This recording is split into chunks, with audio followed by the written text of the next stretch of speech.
What's up, everyone? I'm a newbie here and I'm just kicking off this story channel, so please sub, drop a comment, and smash the like button for the algorithm. Let's jump into today's story.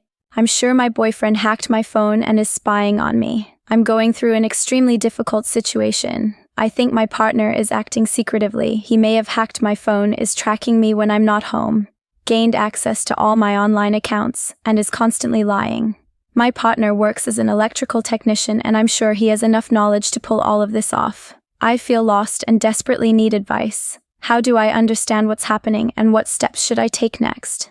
It all started when our family ordered new devices in February. The day after we placed the order, we got a strange call.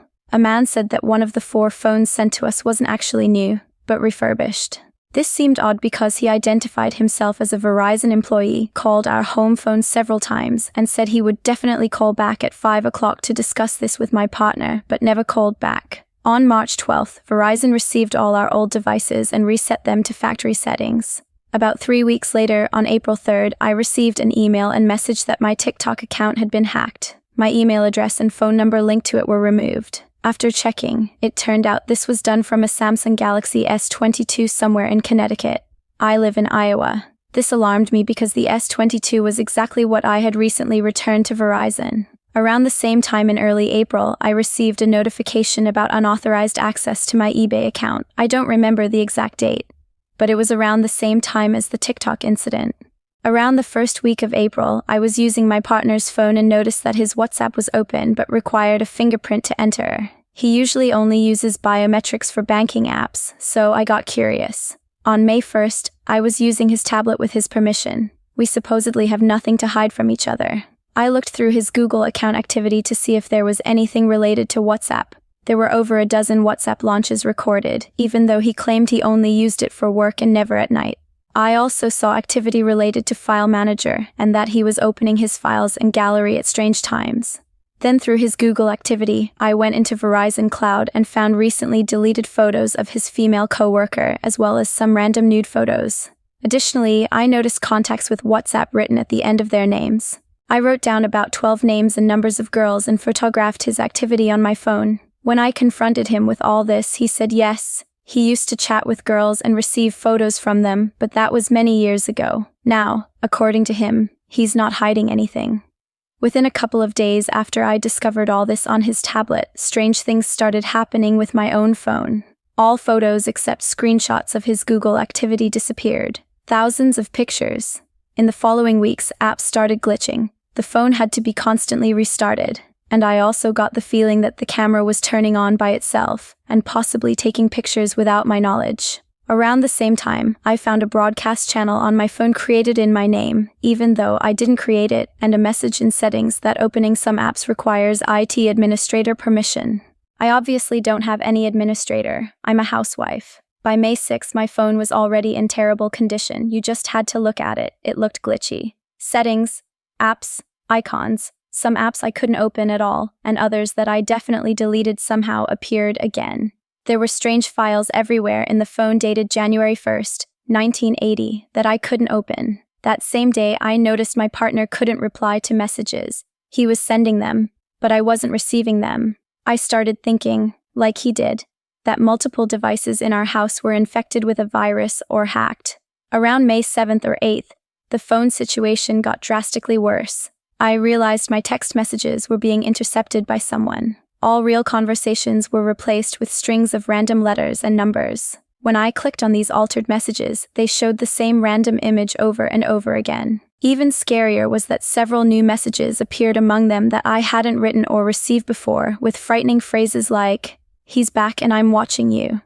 My partner pretended nothing was happening and left me in a state of terror and loneliness. We argued again about all this, especially about his complete indifference to my condition. But he stubbornly insisted he knew nothing and I needed to stop making things up. By that point, I was on the verge of a breakdown. My partner swore he hadn't done anything wrong and claimed his Google account data was incorrect. And the more we argued, the more strange things happened with my phone. Facebook was authorized on 12 devices. The username in Snapchat changed to my daughter's name. It seemed that whenever I Googled something I saw on his tablet, I immediately came across traces of multiple apps, browsers, and Webpack packages he uses to carefully hide everything. I looked more and more crazy. On the evening of May 7th, I was so frustrated that I decided to do a factory reset, but when I tried to launch it, nothing worked. Instead, a message appeared saying, "Contact Verizon." The next day, May 8th, I called. The representative tried to help me perform a reset remotely, but even he didn't understand why nothing was working. We had to involve Samsung specialists, and after checking, they stated that my phone was damaged at the base level. They agreed to send me a replacement. I sent them my damaged phone, and the very next day, May 9th, received a new one. I expressed my concern to my partner about logging into my accounts again from the new phone and said that if he was really honest with me, he should be worried about the security of his accounts too. He assured me that he would use his laptop to log into my Verizon Cloud to restore my photos and other information. He said I wouldn't have to do anything on the new phone at all, which particularly alarmed me. He showed strangely obsessive interest in having access to my Verizon Cloud. He mentioned it again and again, which seemed suspicious to me. Even after everything that happened, he continued to assure me that nothing bad would happen with my new phone anymore. I kept repeating that I was still worried, but he was 99.9% sure everything would be fine. When I called Verizon to activate the new phone, he was nearby. Part of the conversation with the representative he conducted, part I did. Although I felt this was a bad idea, we decided to keep my old phone number. To my horror, as soon as the new phone turned on, it all started again. The same strange messages, the same sets of random characters, and the same repeating image. At that moment, I immediately told Verizon I wanted a new number. I explained what happened, and they agreed. Then I realized that my Samsung account was probably hacked too, so I created a new one. I now had a new phone, new number, new accounts, new passwords for everything. I even got a special notebook for passwords so I wouldn't get confused. I think on May 13th, I told my partner that I had created new Facebook, TikTok, Snapchat, and Instagram accounts. On Saturday, May 17th, while my partner was out of town, I used his laptop to log into my Verizon Cloud, restore past photos, and download them to my new phone. My partner didn't like this at all, especially that I did it without him, and that now all my data from the cloud was on my phone and not on his laptop where he would have full access. That same day, May 17th, he left his tablet at home, and I looked at his Google activity again. Despite his assurance that he only used WhatsApp for work and only during certain hours, there were again traces of use late at night and early morning, during hours when he swore he didn't open it. When I was taking the last screenshots of his activity, I also checked the Google Play download history on both his phone and tablet. They suddenly turned out to be linked, although before they were always separate. I found several apps there whose existence he categorically denied. For example, the Google Play history clearly indicated that the SmartThings app was installed and actively used on his devices. On Monday morning, May 19th, I specifically texted him and asked if he used SmartThings. He replied that no. However, his Google activity clearly showed otherwise. Later that same morning at 10:19, I texted him that I was going to lie down for a bit and might miss his call during lunch. Just 11 minutes later, at 10:30, his Google activity showed he used the SmartThings app. It also showed that he used our Netgear Nighthawk Wi-Fi router app, the Bose speaker app, Microsoft OneDrive, Seek by iNaturalist, Google Lens, and his phone was previously paired with our Samsung TV. Even more alarming, in his app list I saw several programs typically used for tracking and monitoring: Family Link, Life 360, Secure 360, Google Hub, Find My Device, and the Group Sharing app. Note that all these programs appeared only after we updated our devices. He never had anything like this before. When I asked him about this, he again responded in his style, saying someone is getting into his accounts and he has nothing to do with it and doesn't use these apps. And here today, at the very beginning of this whole story, when I first found contacts with women's names and the WhatsApp note on his phone, I wrote down about a dozen names and numbers. Recently, I came across that list again and decided to check 4 or 5 of them through a number search on Google. To my surprise, they all led to the same site, blogger.com. This seriously alarmed me. I wondered, are these real numbers or some way he's masking correspondence? Or did he deliberately add these contacts so I would find them, fight with him, and feel crazy again? And then on Friday, May 23rd, I received emails from Samsung and Google with notifications about login attempts to my new accounts. My partner was in the same room with me at that moment and at first glance wasn't doing anything. not touching any devices. Around the same time, when I was trying to recover my old Facebook account, the system offered to log in from devices where I was already authorized. Among them was my partner's laptop, although I never used his computer to log into my Facebook. And just 2 days ago, when I used his laptop again to try to fix something on Facebook, I just typed Yahoo Mail in the search, and it turned out I was already logged into my new Yahoo account. I never opened this account on his laptop. In addition, last week my new WhatsApp account, which I had just created, was suddenly blocked. When I contacted support, they restored it, but said they temporarily logged me out of linked devices due to data synchronization issues. They explained that if the system can't verify that data is correctly syncing between devices, it automatically logs out for security purposes. But the strangest thing is, I only have one device, and that's my new phone. The question arises, what other devices is my data syncing with? The only thing I used that new WhatsApp for was to receive a verification code from Facebook to log into my new account. And now, my new Facebook already shows a login from an unknown device. My partner also said twice recently that he received emails about suspicious login attempts to his Microsoft account, which, by the way, is new. He never even mentioned it before, just like the new Authenticator app he didn't have before. When I told him about my suspicions and concerns, he acknowledged that everything happening to me looks very advanced. According to him, a 10 out of 10 in complexity, but at the same time, he claimed his own technical skills are at most a 3. Everyone who knows us says this is a lie. He understands technology perfectly. He's the chief electrical technician at a company that manufactures mobile homes. He asked what he could do to prove it wasn't him, or to make me feel calmer. I suggested that since he claims he only uses his tablet to listen to videos on the way to and from work, he should just leave it at home when he's not working. He categorically refused. It's become a pattern that every time something strange happens and I bring it up, he gets angrier and can't understand why I can't just let the situation go. When I asked why he's not worried that someone is doing all this to me, to us, he replied, everyone is being watched, and that it doesn't bother him, but my anxiety, my condition doesn't touch him at all. I'll note that back at the very beginning, when I had my first phone, all his bank cards and credit cards were saved in it, and none of them were touched. No one stole my identity. So that's not the issue. Also important, the hidden correspondence with other women and forwarded photos are not the essence of the problem here. He knows perfectly well that I don't mind if he's with other women if he wants to. My real problem is the lying and hiding everything. If I know and he knows that I don't mind infidelity, then what terrible thing is he hiding that for this? He's ready to literally torture me psychologically, building an entire system of deception. Could it be that his contacts, app activity, as well as my phone problems, are part of something bigger that I just don't understand yet?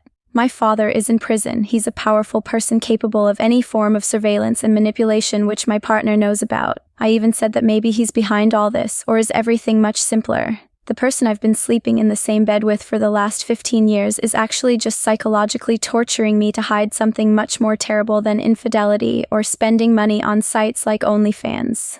By the way, he has that app installed too. And finally, how do I prove everything that happened and continues to happen so I can immediately take him to court for everything he's done and is doing to me now? I can't keep going back and forth between thoughts. No, he couldn't. And, God, he's really doing this. I have many screenshots from his devices and from my damaged phone, and this is only part of the story. Please help me. Make all of this finally stop. My boyfriend is hiding all my things, and I have no idea why. My boyfriend, who I've been dating for 5 months, moved in with me 3 weeks ago. His apartment got flooded and needed repairs. Since my roommate is currently spending some time abroad, I said he could stay with me for 4 to 6 weeks. By that time, the repairs should be finished, and he could return to his apartment, so we've been living together for 3 weeks now. And at first, everything was great. Jealousy used to ruin our lives a bit, because we often went places separately, probably once a week. But coming back to the same apartment, he kind of stopped being so jealous for no reason. But now a new problem has appeared. It might seem petty, but I'm already at my breaking point. Since he moved in with me, my things started disappearing and then reappearing in the same place a day later. I'm talking about documents, small household items, and food. And it's not like when you lose your keys and then find them somewhere. I specifically check a certain place, see that nothing is there, and the next day the item is there again. For example, I like to take a chocolate bar to work with me, so I usually have a pack of chocolate at home. Soon after he moved in, one morning I discovered that all the chocolate had disappeared. I asked my boyfriend. He said he knew nothing about it. I come home. The chocolate is back in the cupboard? I ask. He says he has no idea. Maybe you just didn't notice it in the morning?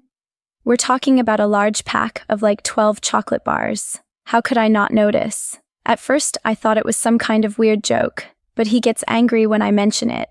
This is starting to really piss me off because sometimes these were things belonging to my friends that I was going to return but couldn't find them, or documents that I needed on a certain day. Now, I don't understand what's happening at all. I'm not crazy. He gets very angry when I bring up this topic and says I'm making it all up to create drama. Why would I make this up? I don't understand what's going on at all. Any thoughts? Comments? Author. I knew him for about 2 months. We met at a party at mutual friend's place. I had just gotten out of another relationship and wasn't planning to date anyone, but he showered me with romantic gestures, gifts, letters. None of my exes did anything like this for me, and a month after meeting, we started going on dates. He wanted a relationship very quickly, and at some point I thought, why not? Commenter. I thought you said you met him at a bar and that's why he doesn't like when you go there alone. I mean with a bunch of girlfriends. Author. Yes, it was a friend's birthday. We were celebrating at a bar. Everyone was pretty drunk. Everyone was dancing. I think I was dancing with some guy even before I talked to him. He still often says, I fell in love with you at first sight, but you were dancing with some idiot, so I love you even more. And all that kind of stuff. Author. The jealousy problem isn't that serious. He just doesn't want me to go out somewhere with my girlfriends because most of them aren't in relationships. I think he just has the wrong idea about what girls do at parties. Sometimes we argued about it, but over the last 3 weeks it's gotten much better. Update 1. First of all, huge thanks to everyone for the advice, support, and concern. I got a lot of private messages asking if I was okay. I really appreciate it. Now back to my situation. After I read all your comments and read about gaslighting, I got really scared. Many of you wrote that there are other red flags in our relationship. I started remembering and realized everything that should have alarmed me a long time ago. Our relationship moved too fast from the very beginning. I wasn't planning to date anyone at all, but he showered me with gifts, attention, date ideas, messages, and eventually I gave in. He got angry when I didn't want to immediately say, I love you, when I didn't want to introduce him to my family, when I didn't want to sleep with him without a condom. You don't trust me. And when I refused to book an expensive vacation with him. He was terribly jealous and didn't want me to go anywhere without him, although he himself constantly hung out with friends. He made me cancel plans for him, and then he wouldn't show up himself. He logged into my Facebook account and changed the relationship status to in a relationship the very next day after we started dating, as a surprise, he said. That alarmed me a bit at the time, but I thought he just didn't know how to do surprises. As one commenter noted, all the missing items were somehow connected to me planning to go somewhere or meet with friends or family. A gift for a friend, a key to my parents' house, documents for applying for a semester abroad. We had a huge fight about this because he didn't want me to leave, and so on. After I read about gaslighting, I ordered a hidden camera. Unfortunately, delivery took 4 days, but after the first day I realized I couldn't live with him anymore. I wanted him to move out as soon as possible and without unnecessary drama. I told him that my roommate got an interesting job offer and would be back in a week, so he'd have to move out. He got very angry, but I said I couldn't do anything about it. I also added, on the advice of some of you, that his landlord is obligated to provide him with housing and that he should contact him. The next day, he said he talked to the apartment owner and could return to his place the following weekend. The repairs, he said, finished ahead of schedule. At this point, I already doubt there was any flooding at all, but who knows? That evening, he asked if I wanted to move in with him because we're so good together. And you don't like your roommate anyway. I never said that. I replied that yes. I'd move in with him in June. He was thrilled.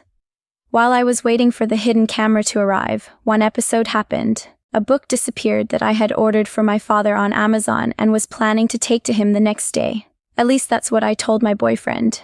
Of course, the book wasn't there in the morning. I decided not to react. and he behaved strangely. He even asked on the way if I had taken the book with me. Why the hell would he even ask that if he's not expecting some reaction from me? I just asked, "What book?"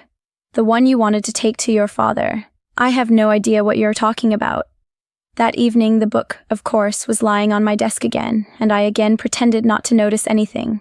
A couple hours later, he casually came up to the desk and says, "Here it is, that very book I was talking about." I replied, "What book?" And then he was angry all evening. 2 days later, the camera finally arrived.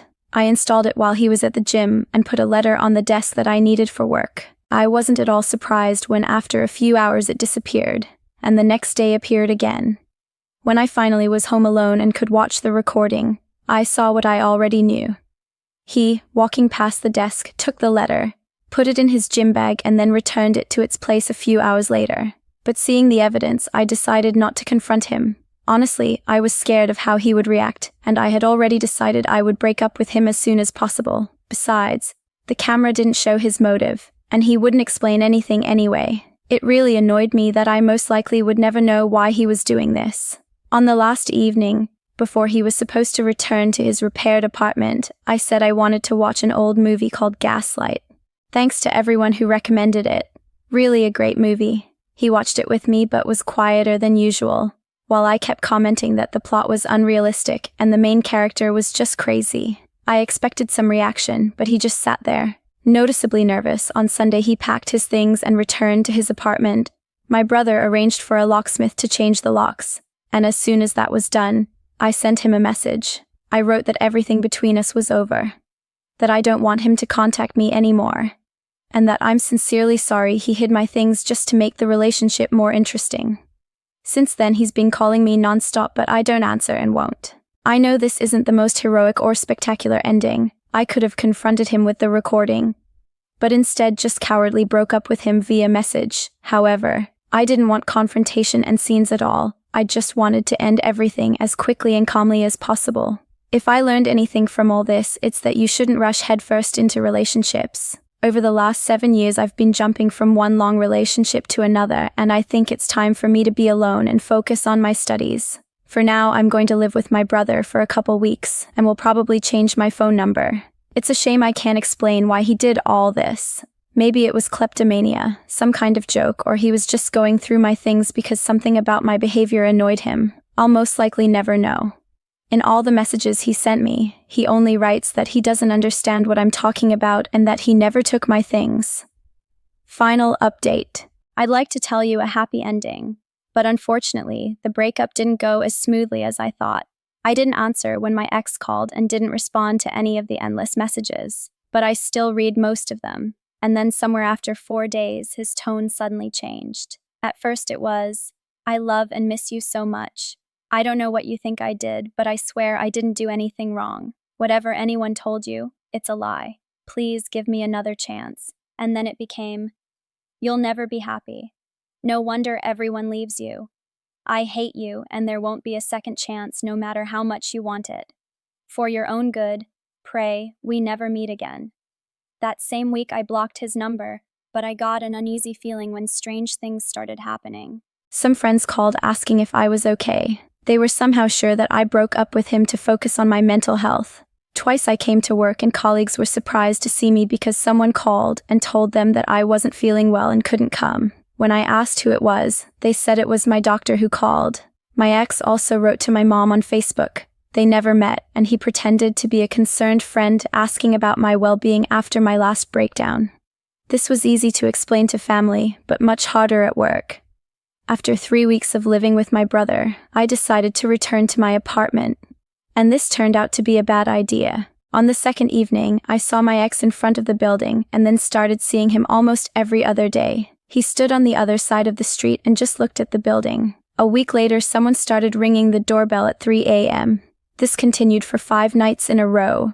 3 more times I found small pieces of paper with drawn flames in front of the door. It was creepy that he somehow got into the building. I was getting more and more scared to leave the apartment and eventually moved back to my brother and his family's place. My friend with whom I shared the apartment and who is currently abroad took all this very badly. She was furious to learn that I changed the locks without telling her. And she got even angrier when I said I was going to move out because that's not what we agreed on. But I just can't go back there. Although honestly, now I understand I should have involved her more in the process. I asked her parents for permission. The apartment belongs to them for changing the locks. But I never talked to her herself. And I still feel sick at the thought that I even let him live in her apartment. I also went to the police to get a restraining order. I was amazed at how difficult it is to get one. I needed to provide not only proof that he was stalking me, but also evidence that he was threatening my safety. However, after many hours of waiting and thanks to my sister-in-law's patience, I did get the order. There is good news too. I was approved for a semester abroad starting in October, so as not to burden my brother anymore, I'm leaving in August, and maybe we'll travel a bit. I'm already in a Facebook group with all the other exchange students who are also going there next semester, and I don't think I'll be alone. When I return, I'll rent myself a small apartment. Thank you all for opening my eyes after my first post. I really didn't understand what was happening, although I felt something was wrong. You guys saved me from a very abusive relationship, and every day I'm grateful that I was able to get out in time. And that's where this story comes to an end. Hit the like button if you found it interesting, share your thoughts in the comments, and subscribe to the channel. See you in the next episode.